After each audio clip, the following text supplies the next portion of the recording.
Hey guys, Doug B here, your average axe-wielding hack. Welcome to my interview with AustinBuddy, part 5. Now in part 4, we talked about his bass amps tone pack, and also we talked about the amp controller layout that he made for the FC controllers. So let's get into part 5 and see what he's got for us. Now, the last time when we were talking about the layouts that you had, especially that amp controller layout. And I'd really like to try your layouts, but what if I want to use my layouts again? What do I need? How can I prepare for that? Okay, so rule number 1 of all Fractal updates or changes or anything is always back up everything before you switch to something new. There we go. And that means using FractalBot. I always back up. I have everything organized in a Dropbox so I can use it from anywhere, right? And I have everything organized by firmware, okay? So I have the firmwares in a folder. I have all my backups in folders, and each one will be the label of the backup firmware, whatever. And then I have a layouts folder that I have backups in. So you can back up your presets, for example, using, of course, FractalBot, and back up the banks. And so I do that regularly before I install a new firmware. That way I can always revert back, and I save each firmware in a separate folder so I can always reinstall an old firmware. And there is a website at Archive in France that has every firmware that's ever been released on it. So if somebody has to really go back to something, you can always really go, you can go back, to the very early days for all the units. Back to 1.0. You can. Yeah. But for layouts, the layouts are factory installed, and you can reinstall those anytime. They're in the hardware. You can go into the layouts and say, all right, and it'll write over what's there. But you can, when you do back up your whole unit, there's a global settings plus foot controller plus custom scales choice. It lists all the banks. It lists your user cabs and FractalBot. And the last one is the global settings. When you back that up, that saves your layout that you have at that moment in time. So be aware of that. And it saves, all your audio settings. If you've done the parametric EQ stuff we talked about in earlier part of the interview, it'll save all those things. So that's your sort of your global settings, and any custom global harmony settings. It'll save all those too. But you can also back up if you want to experiment using the editor and going into the FC Edit button on the editor, and going to layouts, and over next to that word, there's a little downward triangle, and you can go there and you can export all your layouts and save them under any name that you want. And then you can re-import them. You can also do it for a single page in there as well. I just do everything. And it takes a little while. You just have to lay back. And, the other rule is, guys, whenever you're using the editor, never touch the front panel of the unit. Don't do that. Let it run. Let it do its thing. But so that's the good news, is you can try stuff risk-free. And as I think I said when we talked last, I just try and use the factory presets, the factory layouts, and then from Fractal. And then I just edit them to try and add stuff, because Fractal doesn't necessarily put hold functions. So I use those hold functions. So like on a drive block, I will add the hold function that lets you scroll through ABCD channels if you hold it.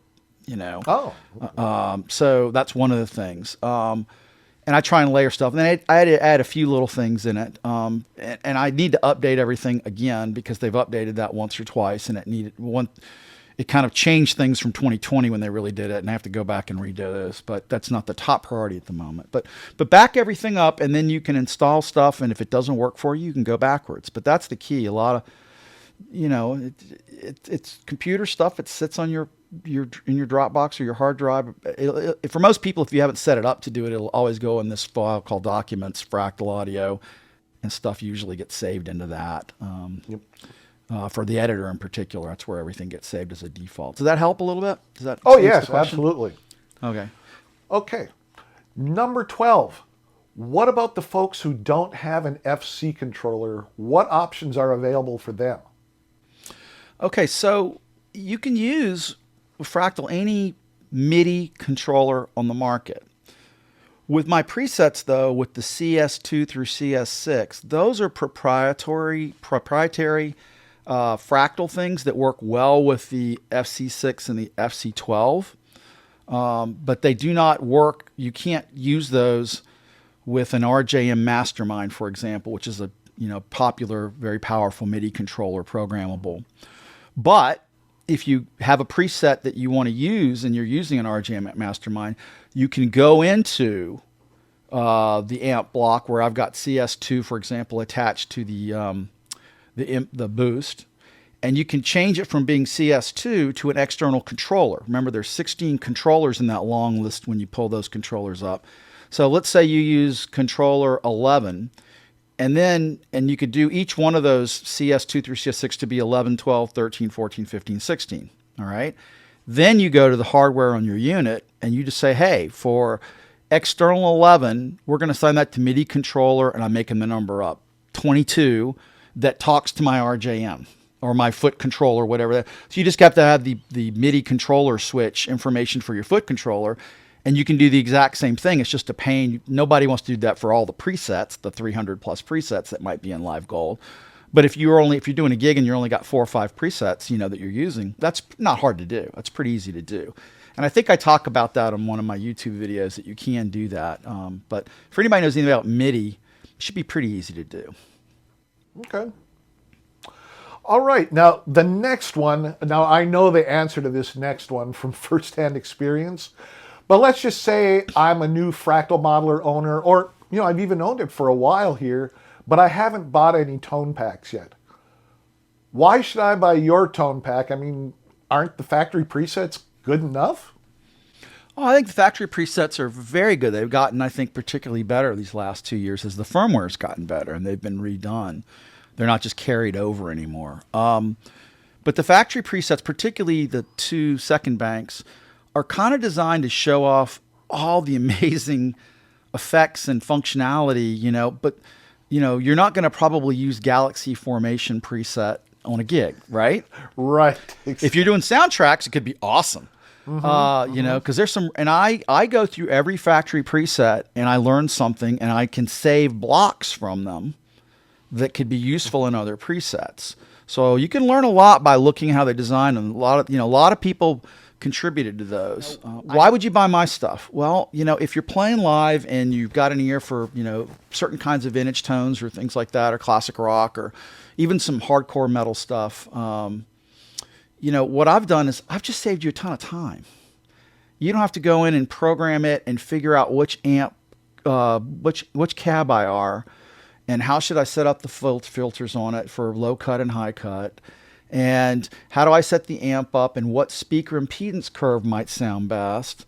And so I've just done a lot of the work for people. That's really what it is. There's a lot of smart people that can figure this thing out, and I've leveled them, which is another big thing across all of them. So I spend the time to do that. So it's kind of like if you tried to do what I did on your own, it would take you months, and think about what your time is worth on an hourly basis. And it's like, okay, this is the easiest decision I'll ever make, $99. And I have this arsenal now. I have every amp. So anytime I'm interested in a new amp, I want to know what a Dumble sounds like. I want to know what a Trainwreck sounds like. I don't have to go, now I need to go research and figure out what is the best speaker cab and what is the best this. You certainly can use other cab IRs too. We talked about that earlier in the interview. But so I've saved you a bunch of time. I think that's a big thing. And I've kind of also given you an arsenal now. So if you're tone explorers, like many of us are, and you like checking new sounds out, if you come into this and you're just like, I'm always like a Marshall guy, well, you're going to be fine. You'll go right to the Marshalls and you can do fine. Just do them with that. But if you want to check out, a bunch of other Marshall type amps, I've got everything ready for you to check out. That's the beauty of it. I'm saving you, I'm making it more plug and play for you, so you don't have to spend your time tweaking and dialing and is this right? And I don't know what I have a lot to learn. Well, I've kind of done all that for you. You've benefited from my learning curve of doing this for almost 12 plus years now. And so you're kind of more ready to go, and then you can do the last little tweaks for your guitars, for your hands, for how you like to hear things. Some people like more mids, some people like less, some people like more bass, some people like less, but this will get you in the ballpark. And that's which I hear from people. If you go through the forum threads, you hear it over and over again. They use mine as bass, B-A-S-E presets. And then they go in and then they add their effects and they make their own rigs, and then they're happy and they've made it for themselves. But they use mine as a bass tone, B-A-S-E. And I think that's the value, that I'm adding to that. Plus, and this is not to be, discounted, man. I update this stuff so far for free. And, the very first naked amps was firmware 1, then firmware 5, then firmware 11.12, then firmware 15.16, and now we're on 20. And nobody's ever had to pay to update. And I had to go through 1,400 presets each time and make sure they were right after they required an amp reset. So that's the other thing is you can do your own presets, but you're going to have to learn to update them yourselves as well. And I kind of do that for people. Now, the key thing I try and tell people is, look, I'll update it at least once a year. I don't want to do it more than that. Sometimes I have to, but I'll at least update everything once a year. And the other reality is, if it sounds great and you like what you're doing, you don't need to update. There are people touring right now on firmware 11 and 12 and 15, I guarantee you. Wow. Because it sounds great and it gets them what they need on stage. I doubt very seriously, I could be wrong about this, so don't call me on it. Like Def Leppard's Phil is probably on one of those older firmwares because that's what they use, and it's lock and load and it's set, right? Why would you update and risk changing all the things that were working for you? So, I think the pros look at it that way. Once they get it sounding the way they want it, it's like, leave it alone. Don't touch it. Don't fool with it. Don't move that microphone 2 inches in the studio. Everything changes. Same kind of thing. So, okay. So now that you've convinced me to buy one of your tone packs, how will I know when you do an update to the tone pack? Okay, it's a great question. And what I try and do is instead of trying to make everybody wait, particularly for Live Gold, for me to update all 3 banks, I do partial updates. I'll do, usually it's bank 1 and 3 and then put it out there, and then I'll work on bank 2 and then I'll do everything. But I let people know about the partial updates on the Fractal forum first, in the threads under the vendor section. There's a vendor section for the AXFX3 users, the FM9 users, and the FM3 users. Once I get everything updated, though, I will send an email out to everybody in the customer list. And I try and do that about twice a year. I don't do it very often because I don't want to spam people, and they have plenty of... I don't do it as a sell tool. I do it as a here's what you need to know to get your new stuff. So I usually will email, but I wait till everything kind of is updated, because otherwise all it does is everybody says, well, you've updated this, but what about that one? And so I try and get everything as current as I can, which is not easy to do these days. To try and get everything updated to the same level, because it's 3,000 presets, or scenes, I should say. It's not 3,000 presets, 3,000 scenes. Right. So that's how I sort of do it. I'll also do it. I'll say something on my Facebook page, or Instagram or whatever, just to let people know that it's out there. I really try and make sure that by the end of the year, I've got sort of the latest in there. Live Gold gets the most attention for me in terms of updates, immediacy. I'll update naked amps once a year. For the most part, the base tone pack has not changed over the last couple of firmware things. It's the same, and the same thing with Brit Rock. But I will try and make sure I touch those and get a more recent one. Now, I will also say, we were talking about this a few minutes ago, like if you've been a naked amps guy for a while, if you go into your account, you're going to see, like I said, 6, 7, 8 different files going back to like number 1 or number 5. I think I'm about to, maybe this weekend or next, just keep the last 3 in your account, the last 3 firmwares. And then, because a lot of people are buying it new and getting confused, even though I have one that says latest and dated, and they'll download the wrong one for the firmware. And they're like, this doesn't sound right. And I'm like, well, you downloaded something from 4 years ago and you installed it on, it doesn't work. Yeah. Yeah. So I want to clean that up for people. And the other idiosyncrasy is that my e-commerce solution doesn't put doesn't automatically put the most recent update at the top of your account list. It puts it at the bottom. The bottom. And so there is a way I can go in and have it reverse that. Even though I'm not a very good programmer guy, there is a way to do it. I had somebody doing that for me that has moved on. But every time I then update the e-commerce program, it reverts back to the old way.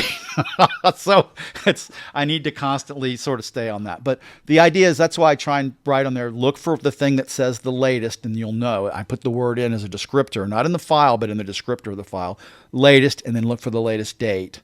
And then I put the firmware on it, so you know that's it. And it's usually, it'll work with that firmware or higher. If it's, the current firmware will work on the new firmware. There are a couple of, Cliff just put out a new beta, as you know, you did a little thing on it.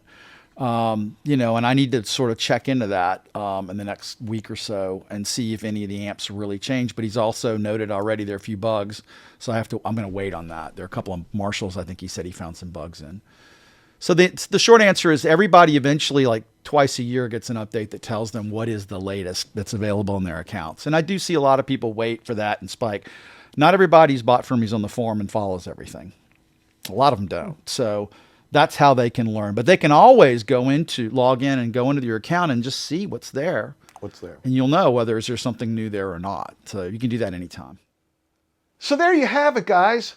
Part 5 of my 20 Questions with AustinBuddy interview. Now you know how you can switch back and forth between your own layouts, his FC layouts, and the factory layouts. We also talked about what you can do if you don't have an FC controller, why you should consider buying his tone packs, and how he lets his customer base know when his tone packs have been updated. Now, next week we will have part 6. And I am telling you what, this stuff just keeps getting better and better. You do not want to miss any of it. So go ahead and hit that subscribe button and ring that notification bell. All right, guys, I will be talking with you again soon.